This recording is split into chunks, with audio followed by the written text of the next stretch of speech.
Hello बच्चों, online study class में आप सभी का स्वागत है।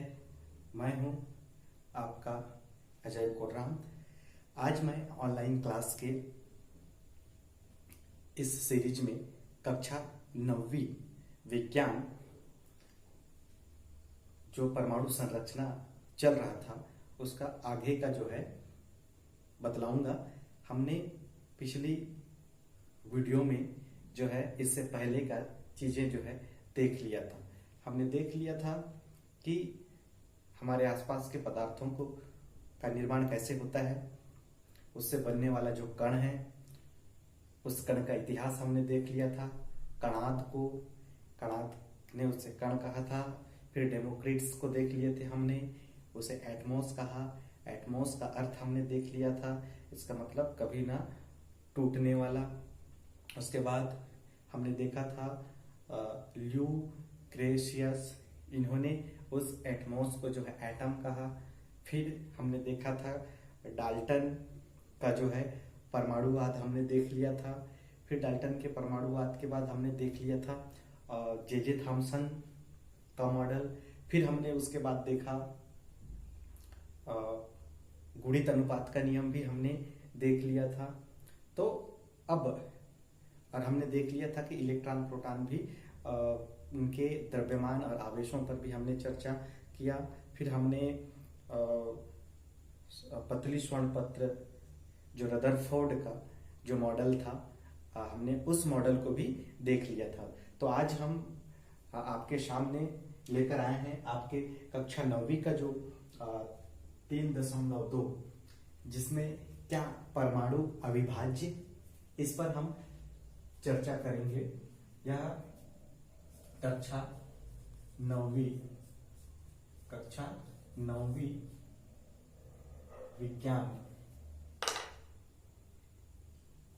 विज्ञान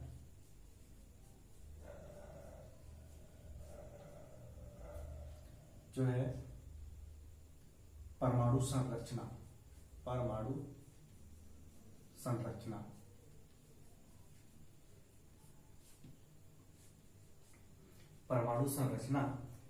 का 3.2 आपके सीजी बीएससी का जो पुस्तक है, पाठ्य पुस्तक है, उसमें 3.2 में यह वर्णित है। क्या परमाणु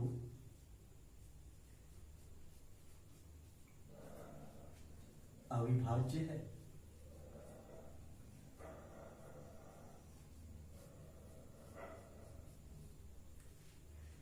इस समय तक जितने भी वैज्ञानिक थे, जो डाल्टन तथा डाल्टन से पहले जितने भी सिद्धांत आए थे, उन्हीं सिद्धांतों को आधार मानकर वैज्ञानिक जो है एक परमाणु की, एक कण की प्रकृति को समझने का प्रयास कर रहे थे।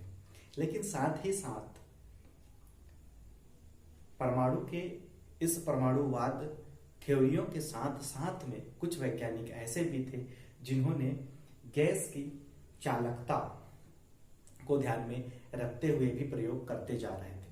तो इसी संदर्भ में एक ब्रिटिश भौतिक शास्त्री हुए जिनका नाम था जे थॉमसन, तथा साथ में एक जर्मन वैज्ञानिक थे गोल्डस्टीन। इनके योगदान जो है परमाणु की संरचना को समझने में सराहनीय रहा। तो इन्होंने गैस को लेकर एक कम दाब वाले विसर्जन नली में गैस को लिया तथा कम दाब पर उनके बीच में उच्च विभवांतर लगाया। तो उन्होंने देखा कि कैथोड मीन्स ऋणावेशित इलेक्ट्रोड जो था, वहां से कुछ चमकीला भाग जो है, चमकती हुई किरणें दिखाई दी। क्योंकि यह कैथोड से चमकती हुई दिखाई दे रही थी, इस कारण गोल्डस्टीन ने इसे कैथोड किरणें कहा। और वहीं जो ब्रिटिश भौतिक शास्त्री थे जे थॉमसन, उन्होंने इलेक्ट्रॉन की खोज की। इन खोजों से जो परमाणु का जो परमाणुवाद था उसमें नए नियम जो है ऐड हो गए। जिससे पुरानी जो सिद्धांत थे वो सब जो है पीछे रह गए और जिस परमाणु को अविभाज्य कहा जा रहा था उस परमाणु के अंदर में इलेक्ट्रॉन, प्रोटॉन तथा न्यूट्रॉन जैसे और नए नए कणों की खोज हुई। अब जहां बात आती है विसर्जन नलिका। विसर्जन नलिका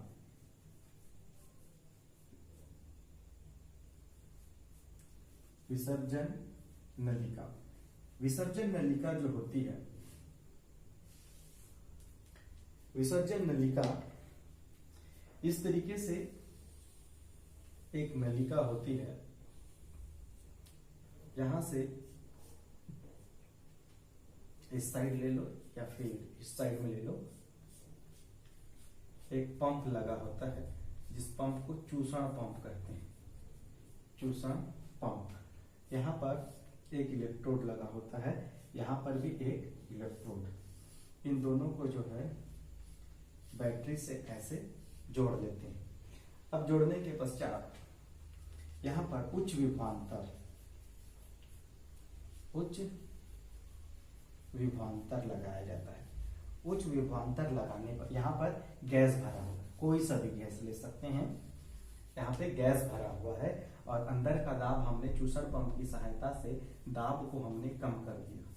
दाब हमने कम कर दिया और ये दो इलेक्ट्रोडों के बीच में ये इलेक्ट्रोड है, इलेक्ट्रोड, ये पहला इलेक्ट्रोड है, दूसरा इलेक्ट्रोड। तो इन इलेक्ट्रोडों को के बीच में जो है उच्च विभवांतर लगाया। उच्च विभवांतर लगाने पर ये जो था ये कैथोड था। इस कैथोड से कुछ चमकीली किरणें जो है आगे की ओर बढ़ती हुई दिखाई दी, क्योंकि ये किरणें कैथोड से निकलती हुई नजर आ रही थी, इसलिए इन किरणों को जो है कैथोड किरणें कहा गया। इन किरणों को कैथोड किरणें कहा गया, कैथोड किरणें। और इन कैथोड किरणों में जो है ऋण आवेश था, ऋण आवेशित इलेक्ट्रोड थे।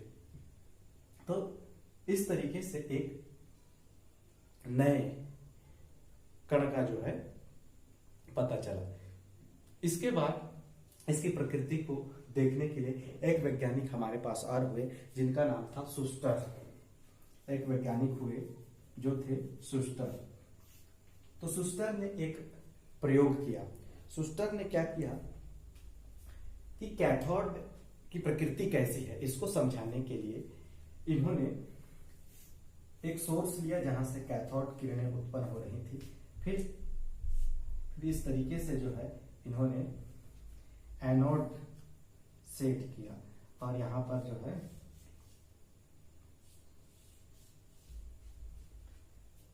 गुटके लगाए। तो ये गुटके जो थे ये कैथोड एनोड था, यह जो था ये एनोड था और ये कैथोड था। ये जो है कैथोड किरणों का स्रोत था जहां से कैथोड किरणें निकलती हैं। कैथोड किरणों का स्रोत था, यहां से कैथोड किरणें निकलेंगी। ये कैथोड किरणें जो है निकलकर ऐसे सीधे रास्ते से इनको इस तरीके से जाना था, ऐसे निकल के इन कैथोड किरणों को ऐसे जाना था। लेकिन होता क्या है, यह कैथोड किरणें इस तरीके से सीधे न जाकर जैसे ही ये पास आते हैं, ये पूरा इधर एनोड लगा हुआ है ऐसा और ये इधर जो है पूरा कैथोड है। तो ये किरणें क्या होती हैं, यहाँ तक पहुंचने के बाद जो ये एनोड जो गुटका है, इस एनोड की ये पूरा का पूरा यहाँ तक एनोड है, ये पूरा एनोड है। एनोड का ही भाग है, पूरा कैथोड का भाग है। तो ये किरणें क्या हो जाती हैं, यहाँ से जाते हुए ये एनोड की ओर जो है झुक जाती है। ये कैथोड किरणें जो होती हैं एनोड की ओर झुक जाती हैं, क्योंकि कैथोड किरणों में ऋणावेश रहता है और ये एनोड जो होता है धनावेश होता है। इसलिए इससे यह निष्कर्ष निकलता है कि जो कैथोड किरणें होती हैं इन कैथोड किरणों में ऋणावेश होता है और वह एनोड की ओर जो है आकर्षित होती हैं। तो इस तरीके से उन्होंने कैथोड के गुणों को जो है शुस्टर नामक वैज्ञानिक ने बतलाया था। तो आप इस तरीके से देख सकते हैं कि जो विसर्जन नलिका है, विसर्जन नलिका से जो है कैथोड किरणें दिखाई देती हैं। फिर इन कैथोड किरणों की प्रकृति के लिए जो है सुस्टर नामक वैज्ञानिक ने प्रयोग किया और इसमें उन्होंने पाया कि जो कैथोड होते हैं, कैथोड में ऋणावेश पाया जाता है और ये एनोड की ओर जो है झुक जाती है। ओके, तो अब इस तरीके से आप इसको जो है बहुत अच्छे से अध्ययन करते जाइए और पढ़ते जाइए, सारा चीजें जो है क्लियर होते जाना चाहिए। अब हम आपको इसके बाद जो है आपके 3.4 में थॉमसन का परमाणु मॉडल है, फिर 3.5 में रदरफोर्ड का अल्फा कण है, जिन पर हमने चर्चा कर लिया था और हमने इसे बहुत ही अच्छी तरीके से पिछली क्लास में पढ़ लिया था। आज हम फिर आगे देखेंगे बोर-बेरी का जो है इलेक्ट्रॉन वितरण।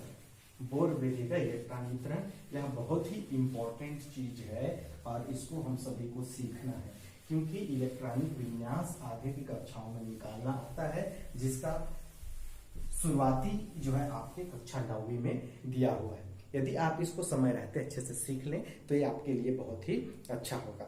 आइए देखते हैं हम बोर-बेरी का जो है इलेक्ट्रॉन वितरण। आपके पुस्तक में जो है 3.7 में इसका वर्णन है। 3.7 बोर-बेरी। बोर-बेरी का इलेक्ट्रॉन वितरण।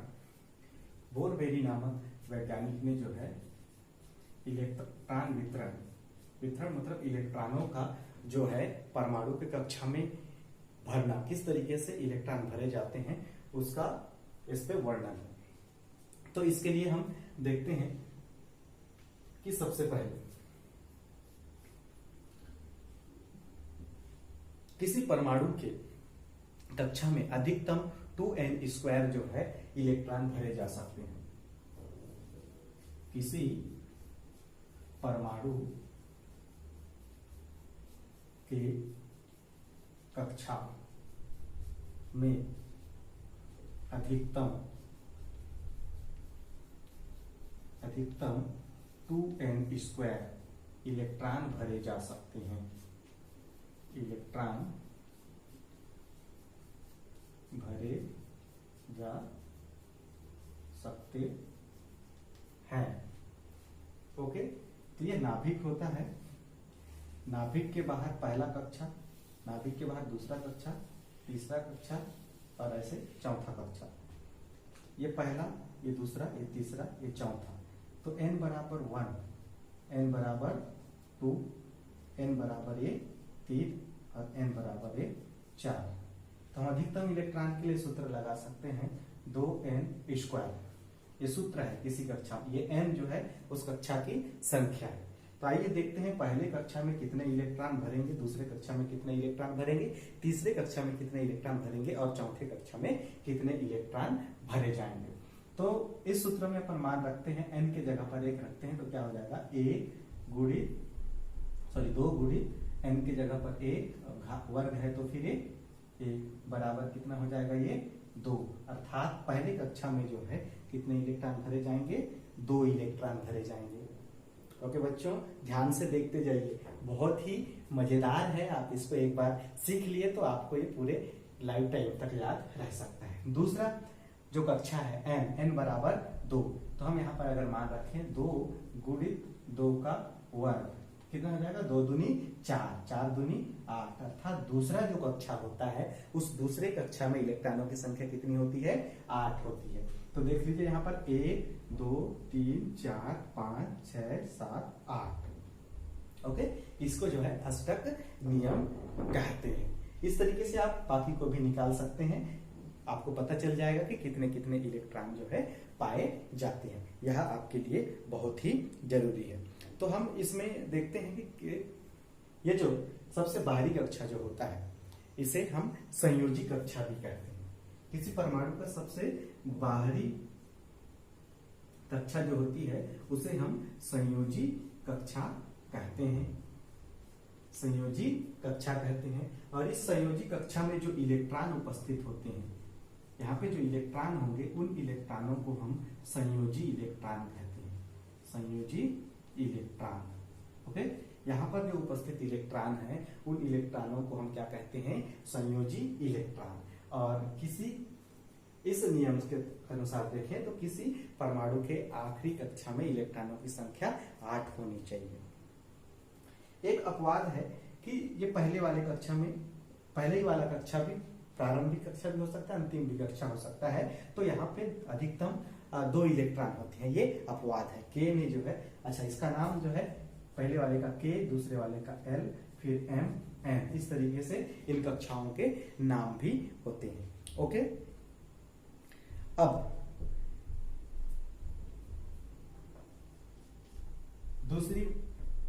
दूसरा पॉइंट जो है कि उपलब्ध कक्षाओं में इलेक्ट्रॉन पहले पूर्ण रूप से भरते हैं, फिर अगले कक्षाओं में जाते हैं। उपलब्ध कक्षाओं में इलेक्ट्रॉन पहले भरने के बाद ही अगले कक्षा में इलेक्ट्रॉन जाएगा। अगले कक्षा में इलेक्ट्रॉन भरे जाएंगे। जैसे मान लीजिए हमारे पास ऑक्सीजन है, सॉरी ऑक्सीजन छोड़ दीजिए, बेरिलियम ले लेते हैं। बेरिलियम जिसका परमाणु क्रमांक 4 है, तो पहले कक्षा में 2 इलेक्ट्रॉन, दूसरे कक्षा में, अच्छा ये पूर्ण रूप से भर गया तो तीसरा इलेक्ट्रॉन यहाँ नहीं जाएगा, तीसरा इलेक्ट्रॉन अगले कक्षा में जाएगा और चौथा भी अगले कक्षा में, अर्थात क्या हो जाएगा 2।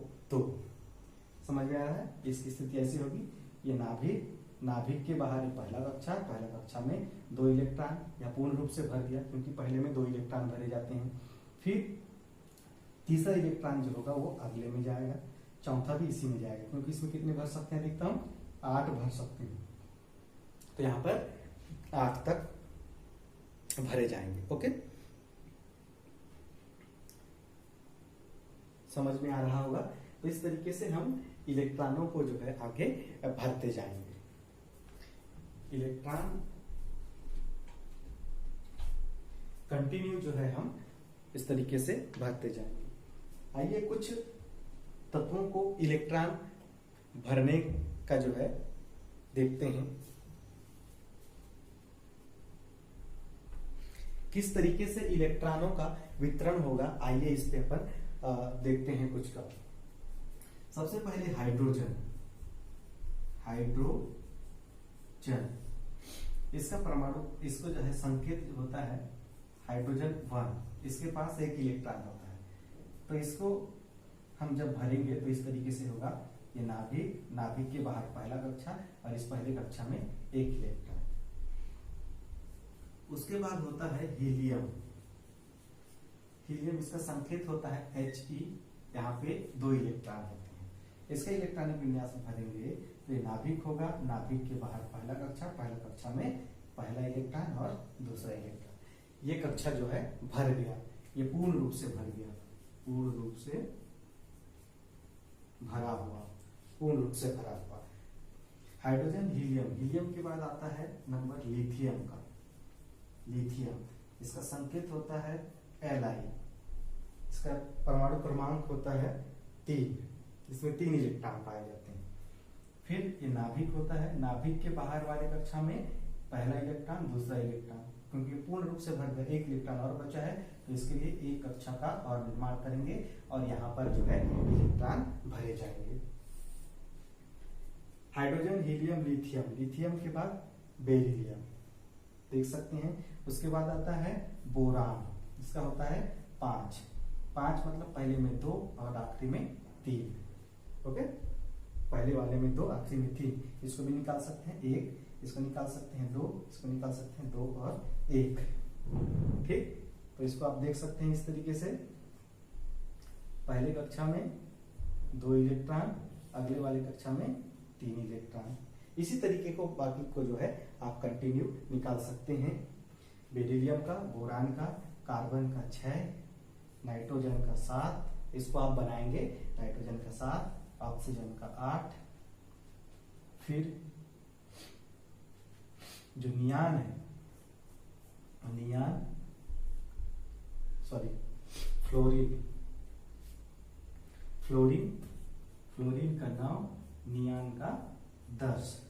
मैं बता देता हूं सोडियम का। सोडियम जो होता है इसका होता है 11 है, मतलब पहले में 2 आएंगे, फिर 8 आएगा, ये 10 हो गया, फिर 1 बचा, अर्थात ये नाभिक के बाहर वाले कक्षा में 2 इलेक्ट्रॉन, उसके बाहर वाले कक्षा में 8 इलेक्ट्रॉन, 1 2 3 4 5 6 7 8। अब 1 इलेक्ट्रॉन बच गया, उसके लिए एक नया कक्षा आएगा और ये इस कक्षा में जो है इलेक्ट्रॉन भरे जाएंगे, क्योंकि 8 जो है पूर्ण रूप से भरा है, ये पूर्ण रूप से भरा है। तो इस तरीके से हम इसमें इलेक्ट्रॉन भरते जाएंगे। आप इसको कंटिन्यू 20 तक जो है कर लेंगे। मैं यहां पर लिख देता हूं, ये हो गया सोडियम, अच्छा यहाँ पे तो दिखेगा नहीं, सोडियम इधर लिख देता हूं, सोडियम,